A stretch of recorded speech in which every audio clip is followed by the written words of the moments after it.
Assalamualaikum warahmatullahi wabarakatuh.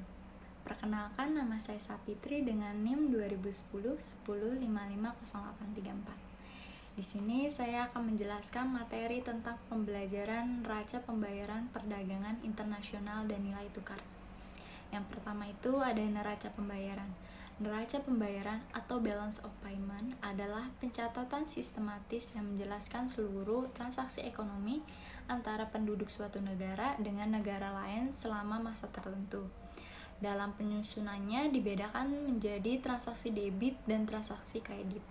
Transaksi debit itu menimbulkan bertambahnya kewajiban bagi penduduk negara yang mempunyai neraca pembayaran untuk menggadaikan pembayaran ke penduduk negara lain. Sedangkan transaksi kredit itu menimbulkan bertambahnya hak bagi penduduk negara yang mempunyai neraca pembayaran tersebut untuk menerima pembayaran dari negara lain.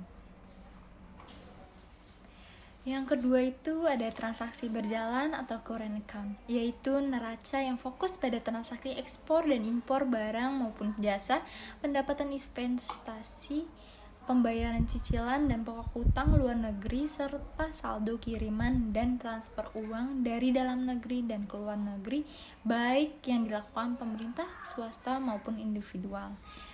Kemudian yang ketiga itu ada neraca modal atau capital account yang mencatat secara langsung nilai investasi pihak swasta asing atau foreign direct investment yang dilakukan oleh perusahaan multinasional seperti pinjaman luar negeri yang diberikan oleh perbankan swasta internasional serta pinjaman dan hibah dari pemerintah negara lain dalam bentuk bantuan luar negeri serta dari lembaga-lembaga donor multilateral seperti IMF dan Bank Dunia. Setelah itu ada komponen yang keempat adalah neraca tunai atau cash account, atau disebut juga neraca cadangan international reserve account. Nah, dalam neraca pembayaran terdapat transaksi positif dan negatif. Untuk transaksi yang positif itu ada setiap penjualan barang atau jasa ke luar negeri. Yang kedua itu ada setiap pendapatan investasi penduduk domestik yang berada di luar negeri dalam ekonomi domestik. Yang ketiga itu ada setiap penerimaan uang dari luar negeri. Yang keempat itu ada penerimaan hibah dari pihak luar negeri. Yang kelima itu ada setiap penjualan saham atau obligasi ke luar negeri. Selanjutnya ada cadangan devisa atau dana moneter internasional IMF yang mendefinisikan cadangan devisa berdasarkan konsep internasional reserves and foreign currency liquidity. Atau definisi cadangan devisa yaitu seluruh aktiva luar negeri yang dikuasai oleh otoritas moneter dan dapat digunakan setiap waktu. Cadangan devisa bisa menunjukkan kuat atau lemahnya stabilitas ekonomi suatu negara. Bentuk cadangan devisa ini bisa berupa mata uang asing. Beberapa yang paling sering dipakai ialah dolar Amerika, euro, pound sterling, dan yen Jepang. Sebagai valuta asing yang dicadangkan oleh bank sentral, maka cadangan devisa memiliki kriteria khusus, diantaranya itu ada bersifat liquid, mudah dicairkan, berada di bawah kontrol otoritas moneter, bisa segera dipakai jika keperluan transaksi internasional. Dalam peranan cadangan devisa tersebut itu sangat penting untuk menunjukkan kestabilitasan ekonomi suatu negara, untuk melindungi negara dari berbagai gangguan eksternal. Itu faktor penting yang dalam penilaian kelayakan kredit serta kredibilitas kebijakan umum sebagai kebutuhan likuiditas guna mempertahankan stabilitas nilai tukar mata uang suatu negara. Nah, cadangan devisa merupakan bagian dari tabungan nasional atau pertumbuhan besar kecilnya cadangan devisa itu menjadi sinyal bagi pasar keuangan global mengenai kredibilitas kebijakan moneter dan kelayakan kredit atau creditworthiness suatu negara. Nah, dari manfaat cadangan devisa itu oleh suatu negara dapat dipergunakan untuk menjaga pembatasan nilai tukar mata uang. Nilai tukar adalah harga satu unit suatu valuta asing ketika dinyatakan dalam valuta lainnya. Jenis cadangan devisa. Hingga saat ini setidaknya ada 5 komponen cadangan devisa. Yang pertama itu ada valuta asing alias foreign exchange. Nah, jenis ini lebih sering kita dengar lantaran banyak beredar dan digunakan langsung oleh masyarakat. Ada beberapa jenis falas, yaitu uang kertas asing atau convertible currencies dan simpanan deposito. Surat berharga berupa obligasi, penyertaan saham, dan instrumen pasar uang lainnya seperti ekuitas, bonds, dan notes, dan money market instrument.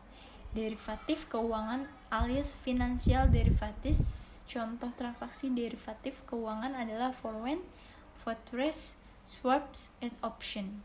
Emas moneter atau monetary gold. Dalam hal ini, emas yang dimaksud bukanlah emas perhiasan seperti yang sering kita pakai atau kita lihat sehari-hari. Emas moneter adalah persediaan emas yang dimiliki oleh Bank Indonesia. Barangnya itu berupa emas batangan dengan persyaratan internasional tertentu atau London Good Delivery (LGD). Emas murni dan mata uang emas yang berada di dalam negeri maupun luar negeri. Emas batangan dikatakan memenuhi kualifikasi untuk diperdagangkan di pasar emas internasional apabila memenuhi sejumlah persyaratan. Yang pertama itu berbentuk batangan brick dengan berat antara 340 sampai 400 bots atau bar. Kedua, memiliki kadar kemurnian emas lebih dari 96%. Yang ketiga, tidak memiliki cacat atau goresan pada permukaan. Yang terakhir itu memiliki tanda cap dari perusahaan refinery yang terdaftar pada LBMA. Emas moneter merupakan cadangan devisa yang tidak memiliki posisi kewajiban finansial seperti halnya Special Drawing Rights (SDR). Special Drawing Rights (SDR) merupakan aset cadangan internasional yang diciptakan oleh IMF pada 1969. Tujuannya untuk menambah likuiditas internasional. Karenanya, SDR dalam bentuk alokasi dana merupakan suatu fasilitas yang diberikan IMF kepada anggotanya. Fasilitas ini memungkinkan bertambahnya atau berkurangnya cadangan devisa negara-negara anggota. SDR juga berfungsi sebagai unit rekening IMF dan beberapa organisasi keuangan internasional lainnya. Nilainya itu didasarkan pada sekeranjang mata uang internasional utama, diantaranya euro, yen, pound sterling, dan dolar Amerika. Jadi, dalam produk ekspor dan impor dari negara Indonesia, secara umum produk ekspor dan impor dapat dibedakan menjadi 2 barang migas dan barang non-migas. Barang migas atau minyak bumi dan gas adalah barang tambang yang berupa minyak bumi dan gas. Barang non-migas adalah barang-barang yang bukan berupa minyak bumi dan gas, seperti halnya hasil perkebunan, pertanian, peternakan, perikanan, dan hasil pertambangan yang bukan berupa minyak bumi dan gas. Produk ekspor Indonesia meliputi hasil produk pertanian, hasil hutan, hasil perikanan, hasil pertambangan, hasil industri, dan begitupun juga jasa hasil pertanian. Contohnya itu ada karet, kopi, kelapa sawit, cengkeh, teh lada, kina, tembakau, dan coklat. Dari hasil hutan contoh kayu dan rotan, ekspor kayu atau rotan tidak boleh dalam bentuk kayu gelondongan atau bahkan mentah, namun dalam bentuk barang setengah jadi maupun barang jadi seperti mebel. Hasil perikanan yang banyak diekspor merupakan hasil dari laut. Nah, produk ekspor hasil perikanan itu antara lain ikan tuna, ikan cangkalang, udang, dan bandeng. Hasil dari pertambangan contohnya barang tambang yang diekspor timah, aluminium, batu bara, tembaga, dan emas. Dan hasil industri contohnya itu ada semen, pupuk, tekstil, dan pakaian jadi. Nah, Dalam bidang jasa, Indonesia itu mengirim tenaga kerja ke luar negeri, antara lain itu ada ke Malaysia dan negara-negara Timur Tengah. Indonesia itu mengimpor barang-barang konsumsi bahan baku dan bahan penolong serta bahan-bahan modal. Nah, barang-barang konsumsinya itu merupakan barang-barang yang digunakan untuk memenuhi kebutuhan sehari-hari, seperti makanan, minuman, susu, mentega, beras, dan daging. Selanjutnya itu ada barang modal. Nah, barang modal adalah barang yang digunakan untuk modal usaha seperti mesin, suku cadang, komputer, pesawat terbang, dan alat-alat berat. Produk impor Indonesia yang berupa hasil pertanian antara lain itu ada beras, terigu, kacang kedelai, dan buah-buahan. Produk impor Indonesia yang berupa hasil peternakan antara lain itu ada daging dan susu. Produk impor Indonesia yang berupa hasil pertambangan antara lain adalah minyak bumi dan gas. Produk impor Indonesia yang berupa barang industri antara lain adalah barang-barang elektronik, bahan kimia, dan kendaraan. Dalam bidang jasa, contohnya Indonesia mendatangkan tenaga ahli dari luar negeri. Manfaat perdagangan internasional itu antara lain yaitu dapat memperoleh barang yang tidak dapat diproduksi di negeri sendiri. Banyak faktor-faktor yang mempengaruhi perbedaan hasil produksi di setiap negara. Faktor-faktornya itu diantaranya ada kondisi geografi, iklim, tingkat penguasaan iptek, dan lain-lain. Dengan adanya perdagangan internasional, setiap negara mampu memenuhi kebutuhan yang tidak diproduksi sendiri. Memperoleh keuntungan dari spesialis, sebab utama kegiatan perdagangan luar negeri adalah untuk memperoleh keuntungan yang diwujudkan oleh spesialisasi. Walaupun suatu negara dapat memproduksi suatu barang yang sama jenisnya dengan yang diproduksi oleh negara lain, tapi ada kalanya lebih baik apabila negara tersebut mengimpor barang tersebut dari luar negeri. Nah, memperluas pasar dan menambah keuntungan, terkadang para pengusaha itu tidak dapat menjalankan mesin-mesinnya atau alat produksinya dengan maksimal karena mereka khawatir akan terjadi kelebihan produksi yang mengakibatkan turunnya harga produk mereka. Dengan adanya perdagangan internasional, pengusaha dapat menjalankan mesin-mesinnya secara maksimal dan menjual kelebihan produknya tersebut ke luar negeri. Transfer teknologi modern perdagangan luar negeri itu memungkinkan suatu negara untuk mempelajari teknik produksi yang lebih efisiensi.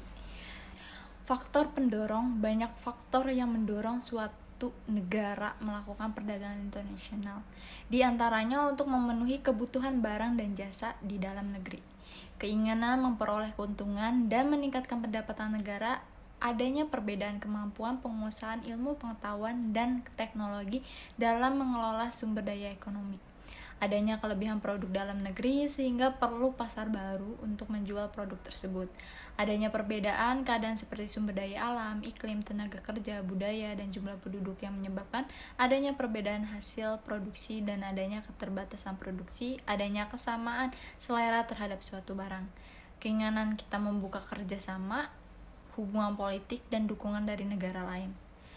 Terjadinya era globalisasi sehingga tidak ada satu negara pun di dunia ini yang dapat hidup sendiri karena problema ekspor barang-barang yang diperdagangkan ke luar negeri atau diekspor terdiri dari bermacam-macam jenis hasil bumi di samping hasil tambang dan hasil laut dan lainnya.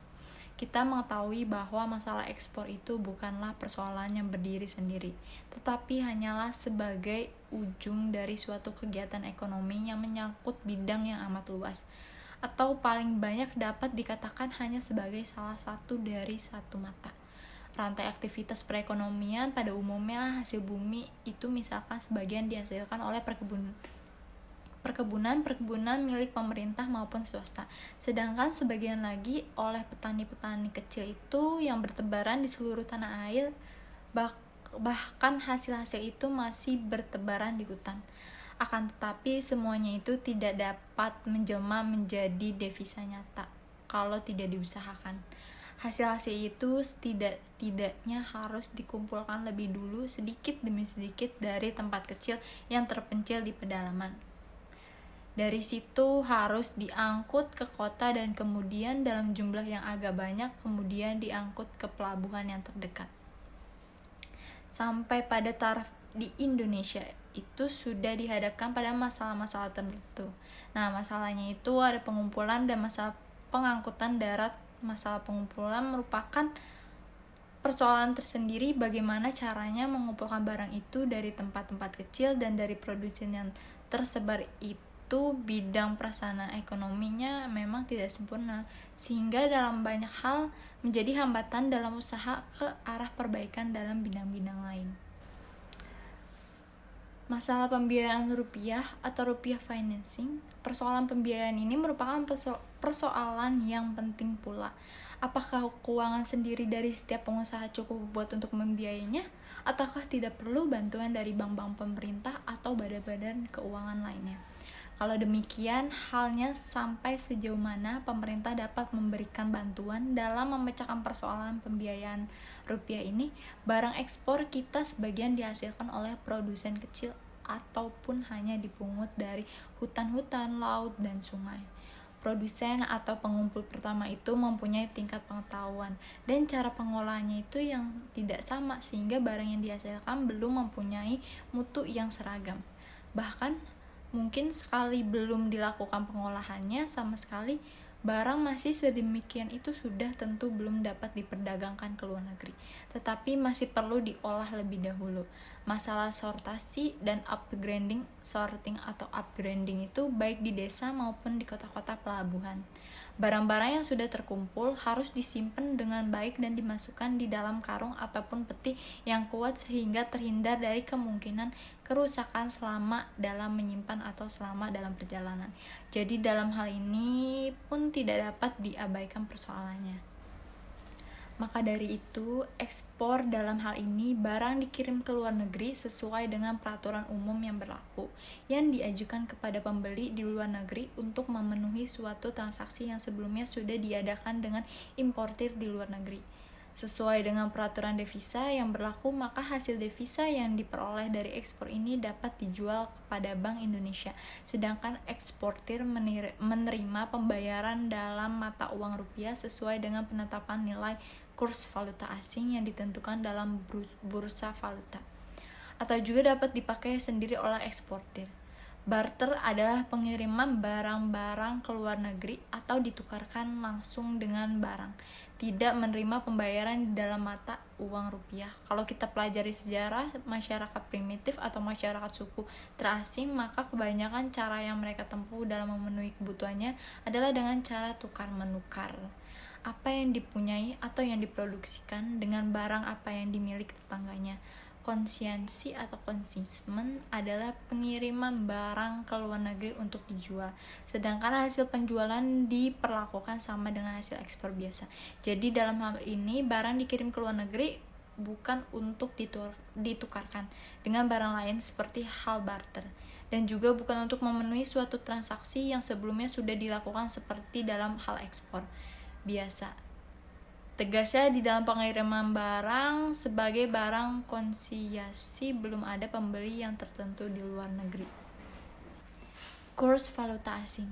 Harga suatu mata uang yang akan dipertukarkan dengan mata uang lain disebut dengan kurs valuta asing.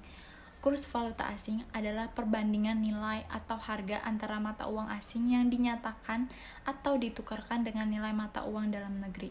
Terdapat 3 jenis kurs valuta asing, yaitu yang pertama ada kurs jual, yaitu harga yang diberikan oleh bank kepada seseorang yang ingin membeli mata uang asing.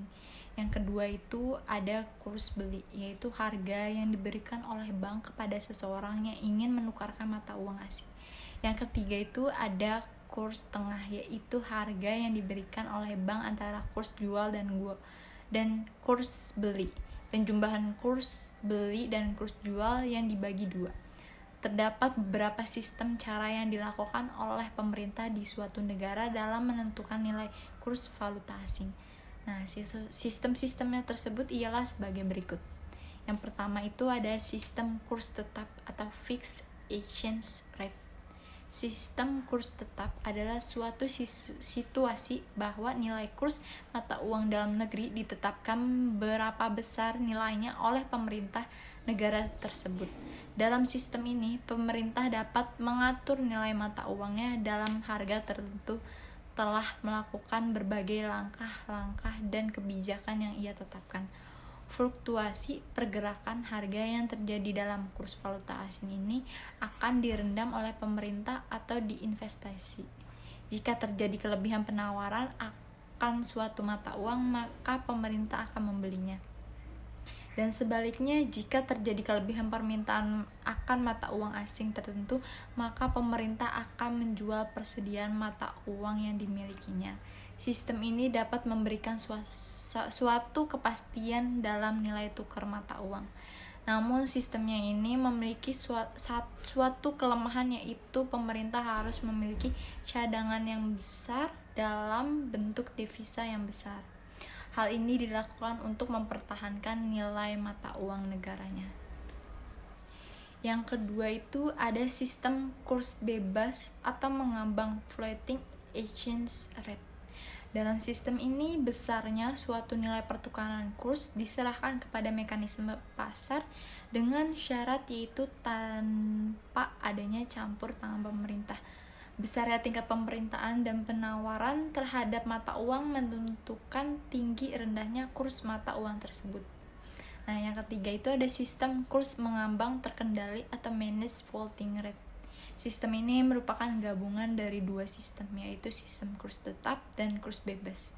Nilai kurs dapat bergerak secara bebas naik atau turun, namun dalam menghindari gejolak yang akan terjadi dalam nilai kurs ini, pemerintah akan melakukan intervensi.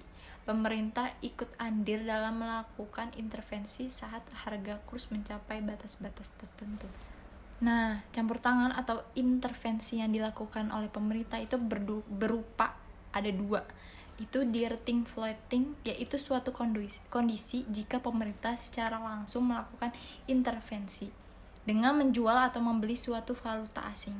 Yang kedua itu ada clean floating, yaitu suatu kondisi apabila intervensi yang dilakukan secara tidak langsung oleh pemerintah, contohnya yaitu dengan mengatur tingkat suku bunga. Selanjutnya itu ada peranan hutang luar negeri dalam pembangunan ekonomi. Pembangunan suatu negara memerlukan dana yang relatif besar. Namun, usaha untuk membiayai pembangunan tersebut kerap menghadapi kendala. Kendala utamanya yang terjadi adalah pembentukan modal yang bersumber dari penerimaan pemerintah maupun dari masyarakat, sehingga perlu adanya sumber pembiayaan lain yang dapat memenuhi kebutuhan modal tersebut. Salah satunya adalah melalui hutang luar negeri. Nah, hutang luar negeri merupakan bantuan luar negeri yang diberikan oleh pemerintah negara-negara maju atau badan-badan internasional yang khusus yang dibentuk untuk memberikan hutang semacam itu dengan kewajiban untuk membayar kembali dan membayar bunga hutang tersebut. Seiring dengan berjalannya waktu, sumber pembiayaan dari luar negeri dianggap sebagai alternatif paling tepat dan mudah dalam membiayai kekurangan modal pembangunan dan terjaminnya sumber dana tersebut yang seharusnya digunakan untuk menciptakan pertumbuhan ekonomi di atas kapasitas pertumbuhan yang normal.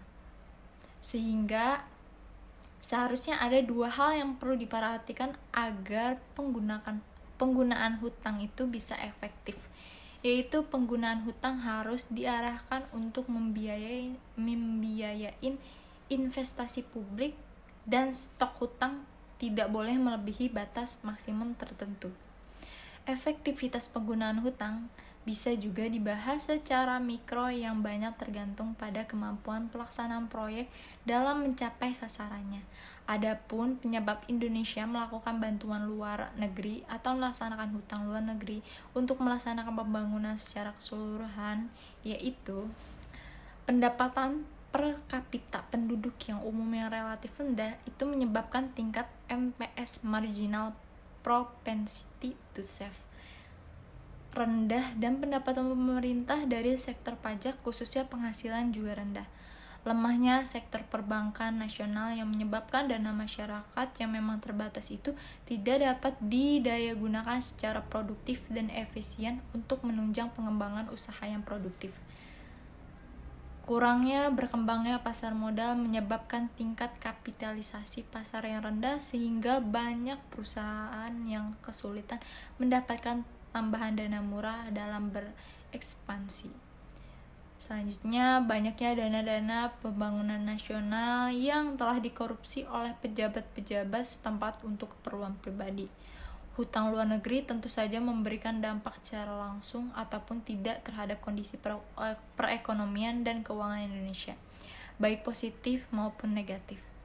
Dampak positif dari hutang luar negeri yaitu membantu pemerintah Indonesia dalam menutup defisit anggaran, pendapatan, dan belanja negara akibat pengeluaran biaya untuk pembangunan yang cukup besar. Sehingga dapat dikatakan bahwa hutang luar negeri sangat membantu pembangunan negara Indonesia. Namun, di sisi lain, dampak negatif yang ditimbulkan juga tidak kalah besarnya. Semakin besarnya hutang luar negeri, semakin memberatkan APBN negara, karena hutang tersebut itu harus dibayarkan beserta bunganya melalui APBN, yang merupakan tanggung jawab para wajib pajak juga. Dalam jangka panjang, pembayaran hutang itu di luar negeri dapat mengurangi tingkat kemakmuran dan kesejahteraan rakyat Indonesia masa yang akan datang. Hutang luar negeri memang sangat membantu sebagai sumber pembiayaan pembangunan di negara-negara dunia ketiga. Yaitu yang pertama, yang termasuk itu Indonesia, yang bertujuan untuk meningkatkan kemakmuran dan kesejahteraan rakyat. Namun, penggunaan hutang luar negeri yang tidak tepat dan bijaksana justru akan menyebabkan ketergantungan terhadap hutang dan dalam jangka panjang dapat menjerumuskan negara ke dalam hutang yang berkepanjangan yang dapat membebani masyarakat akan adanya akumulasi hutang yang sangat besar. Dari penjelasan sebelumnya yang saya sudah uraikan, ini penjelasan terakhir yaitu tingkat ketergantungan terhadap modal asing atau peranan neraca pembayaran dalam kurs valuta asing perekonomian. Sekarang ini bangsa Indonesia tengah dihadapkan pada dua masalah pokok. Yang pertama itu ada kewajiban terhadap hutang luar negeri atau foreign debt service. Dan yang kedua ada penyedia lapangan kerja untuk pertambahan tenaga kerja setiap tahunnya. Guna mempengaruhi kedua masalah tersebut memerlukan dana yang cukup sehingga bangsa Indonesia dituntut untuk lebih cerdik dalam usaha meningkatkan pembentukan permodalan. Upaya mendatangkan modal asing untuk menutupi kekurangan tabungan domestik sangat diperlukan agar target pertumbuhan ekonomi yang cukup tinggi dapat dicapai. Hal ini mengingat keadaan perekonomian negara Indonesia yang masih belum stabil dan kondisi keamanan di Indonesia juga dirasakan masih belum nyaman oleh para investor baik asing maupun investor lokal guna melakukan investasi. Untuk mendukung ekonomi kemandirian dalam pentas ekonomi internasional dan mendudukan Indonesia sebagai sebuah negara merdeka, terdapat beberapa perlakuan solusi yang tidak menggantungkan pembangunan pada utang luar negeri. Yang pertama itu ada meningkatkan daya beli masyarakat, yaitu melalui pemberdayaan ekonomi pedesaan dan pemberian modal usaha kecil seluasnya. Dengan peningkatan daya beli masyarakat ini membuat barang-barang hasil buatan dalam negeri terjual habis, tentu akan memberikan peningkatan kesejahteraan masyarakat. Apalagi yang jual dan laku terbeli itu yaitu produk hasil ekonomi pedesaan dan usaha kecil, tentu akan membuat perkembangan yang signifikan bagi kemajuan usaha pedesaan dan usaha kecil sehingga mampu bersaing perusahaan besar milik swasta. Keuntungan lainnya dari peningkatan daya beli masyarakat yaitu perputaran uang yang akan lebih banyak terdapat di dalam negeri sehingga uang ini akan bertambah. Kedua, meningkatkan pajak secara progresif terhadap barang mewah dan impor. Realitas yang ada saat ini, pemerintah mengambil pajak barang mewah. Ketiga, konsep pembangunan yang berkesinambungan berlanjut dan mengarah pada satu titik maksimalisasi kegiatan ekonomi nasional. Melepaskan secara bertahap ketergantungan utang luar negeri telah dijelaskan pada awal. Prinsip pembangunan yang diusung yakini mengutang untuk pembangunan. Sekarang saatnya membangun dari keringat peluh yang dihasilkan diri sendiri, walaupun harus bertahap sesuai dengan pendapatan yang diraih. Jangan asal cepat-cepat membangun negeri sehingga kita selalu bertumpu pada utang atau investasi luar negeri, tapi membangun negeri perlu proses sehingga dibutuhkan sikap sabar yang tinggi pemerintah untuk membangun negeri. Masyarakat sebagai rakyat harus mendukung setiap tindakan pemerintah yang benar. Yang keempat itu menggalakkan kebanggaan akan produksi dalam negeri, meningkatkan kemauan dan kemampuan ekspor produk unggulan dan membina jiwa kewirausahaan masyarakat. Hal yang sangat memprihatinkan dengan televisi atau surat kabar di negeri ini yaitu banyaknya iklan swasta produk luar negeri berkembang di dalam negeri. Sadar atau tidak, iklan-iklan ini mempengaruhi pergaulan masyarakat ini di negeri ini. Para remaja lebih suka banyak makanan produk luar negeri dibanding produk-produk dalam negeri seperti kacang rebus, ketela gondok, sehingga hasil jual lebih banyak keluar daripada ke dalam negeri. Padahal dari segi kandungan, zat makanan tradisional inilah yang lebih banyak dibanding produk luar negeri. Negeri ini kaya akan sumber daya alam unggulan sehingga bila kita memanfaatkan secara maksimal, maka akan memberikan devisa negara. Sekian dari materi yang sudah saya jelaskan. Selebihnya mohon maaf kalau ada kata-kata yang salah. Wassalamualaikum warahmatullahi wabarakatuh.